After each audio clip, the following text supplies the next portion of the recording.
So Taylor Swift is about to wrap up the biggest grossing tour of all time right here in Canada. So we've all seen the headlines of the millions and billions of dollars made from the Eras Tour. But here to break down the Swiftonomics of it all is music journalist Emilie Hanskamp. Emilie, welcome back to the show.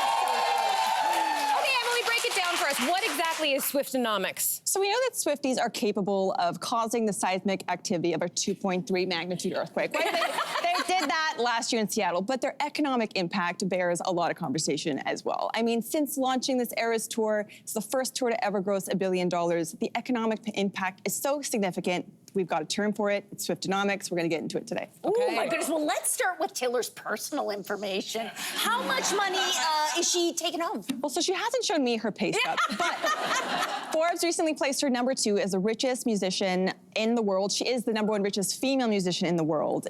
They estimate her net worth being at around $1.6 billion. Wow. And what I want to add, the caveat, compared to a lot of other artists and musicians on that list, who have side businesses, and that's where the riches come from. Taylor's worth and her financial accomplishments are from her music, her catalog, her streaming deals. So that's a very impressive fact. But also, Forbes estimated that her personal earnings from each one of these shows per night is between $10 and $13 million. Wow. And I'll throw one more figure out there to get our eyes watering a little more. In revenue from merch alone last year, $200 million. So she's doing pretty good.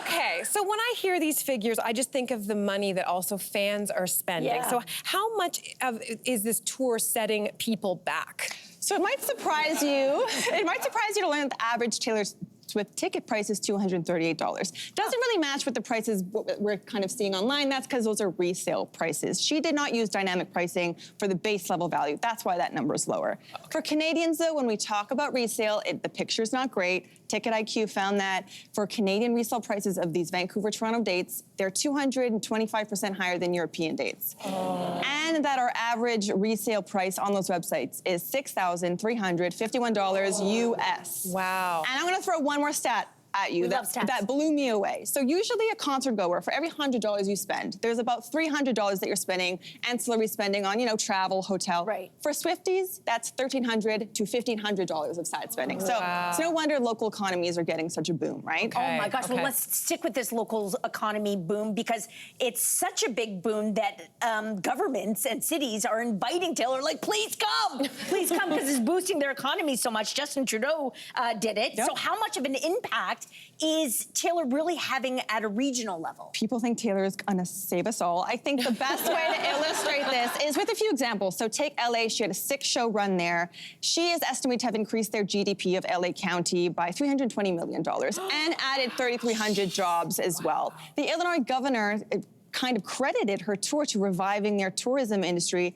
And more recently in New Orleans, there were 3 shows that are expected to have had an impact economically of $500 million.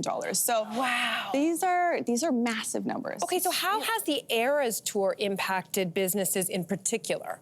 I love this because it's nice to remember that local international businesses are capitalizing off of this as well. So there's travel, for example. So there were no tour stops in New Zealand, but there were in Australia. So to get those Swifties back and forth, Air New Zealand had to add 2,000 seats. So there's some cash, for example. Wow. When it comes to those, those friendship bracelets that you see being exchanged at the shows, very good time for jewelry merchants right now. Walmart Canada has confirmed that they've seen a 250% increase in their jewelry making kit sales. Oh, wow. And ahead of the show tomorrow, Michael's, a craft store here, has seen a 300% increase. So it's amazing. Wow. But there's also these local businesses that we're seeing get really creative. We're seeing Taylor Swift themed ice cream. We're seeing sushi reputation rolls. We're seeing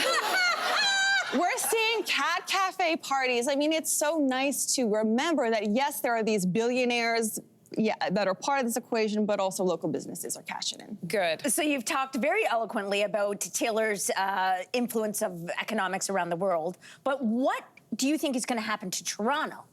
So we are expecting around 240,000 concert goers coming through those shows. And in terms of money, we're expecting direct spending $152 million. That's just direct spending. And 93% of that is coming from people who are out of town coming to the city. But it doesn't end there. Even once Taylor leaves the city, it's gonna be a sad day, we're expecting overall $282 million of a Swiftonomic impact here in Toronto. 40 million, which is going to be, things like tax revenue going to be distributed across areas of government. So we can expect a good little boost here as well. Even though it'll cost us, yeah. Okay, it'll eclipse by the profits. Let's talk about that, though, because obviously it's exciting to have all these tourist dollars coming in, but that could also potentially drive prices up. So is it fair to say that Taylor maybe has inadvertently caused some inflation, too? Swiftflation, maybe? Yeah. There are some economists are saying that, like in the UK, there were some economists who were attributing their flatlining 2% rate to Taylor Swift. I mean, these are very temporary dips, but if you're a Swiftie in town, you're going to feel it. I just looked at hotels in this example. I looked at a hotel in the area near the arena, $1,100 a night. Wow. But if I looked 1 week later, post-Taylor Swift era, it's going to be $225 for that same hotel room. Yeah. So this is a very real consequence for all of us here in the city, and that is why we're seeing fans in Vancouver and Toronto exchanging accommodation and tickets. They're trying to find a way around this, which I find a beautiful side of this expensive coin. I do too. I think it's really touching, but we have time for one last question. I imagine there are still some people who don't have a Taylor Swift ticket. Any words of advice? The FOMO is really strong right now. I don't know if you feel it. I feel it. I think we all feel it across the country, not just Vancouver, Toronto. If you're gonna try to get these last-minute tickets, and yes, there will be last-minute tickets, please just have a budget in mind before you go. Because you're gonna get there, the adrenaline's gonna be pumping, and you think those ticket prices are gonna drop. They're gonna stay pretty high. So just know what you wanna spend and how much this is really worth to you, because you're all going to the tailgate party. If you're at home, you can buy those tickets for $50. It's gonna be an incredible experience. There's so many things going on in these cities around Taylor Swift that can help you enjoy the Swift mania, even if you're not inside the arena. So don't let the FOMO take you out too much. This is a fun time for all of us we can still enjoy. Great job. Oh my goodness, you're wonderful.